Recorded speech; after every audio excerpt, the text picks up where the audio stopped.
So usually after beating the Cowboys or the Cowboys losing a game, I'll be up here telling you how much the Cowgirls suck, how much I hate them, especially losing to my Steelers.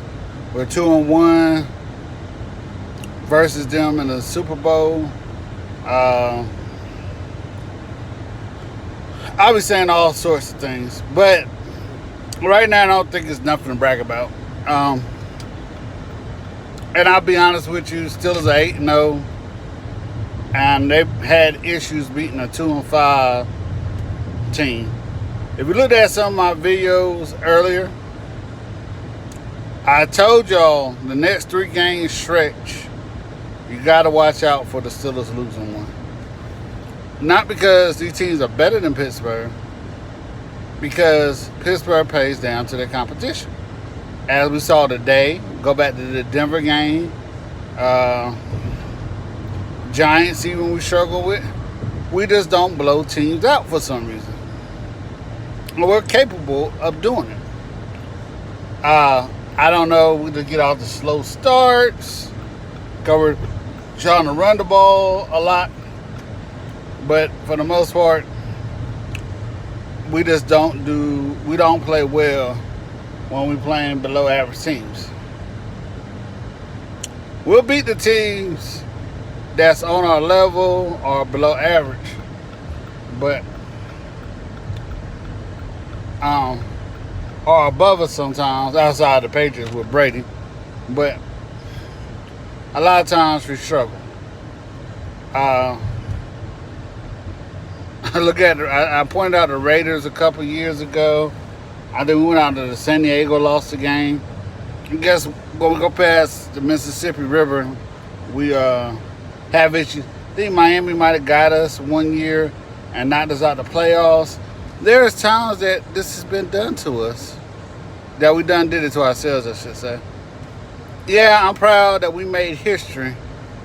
8-0, we got Cincinnati with a pretty good young quarterback, and they gonna do a lot of things to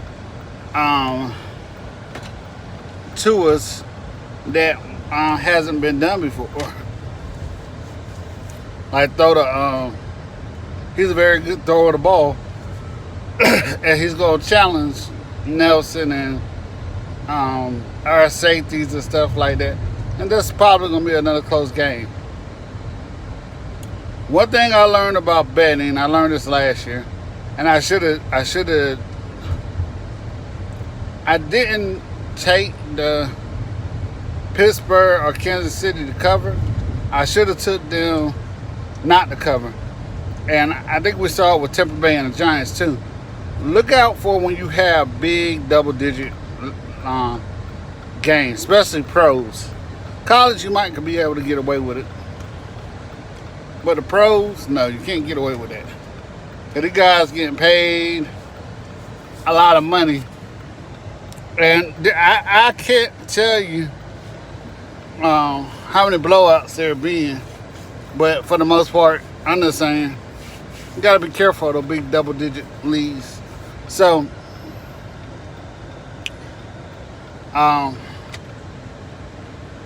double-digit favorites, like we saw with Pittsburgh.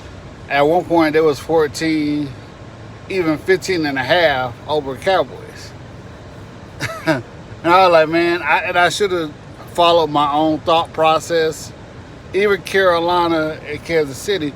Carolina has 2 good receivers. They had McCaffrey coming back. They could have kept it close with Kansas City,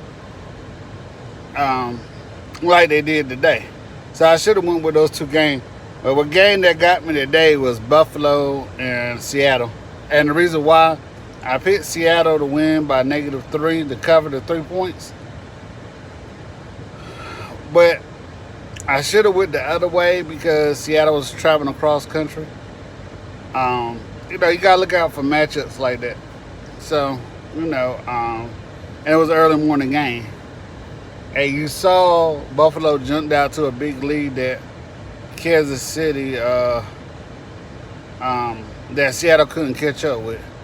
So I should have went the other way. And you got to look at some of these trends and stuff. So But for the most part, hey, I had a great day betting, just didn't win no money. So, y'all have a great night.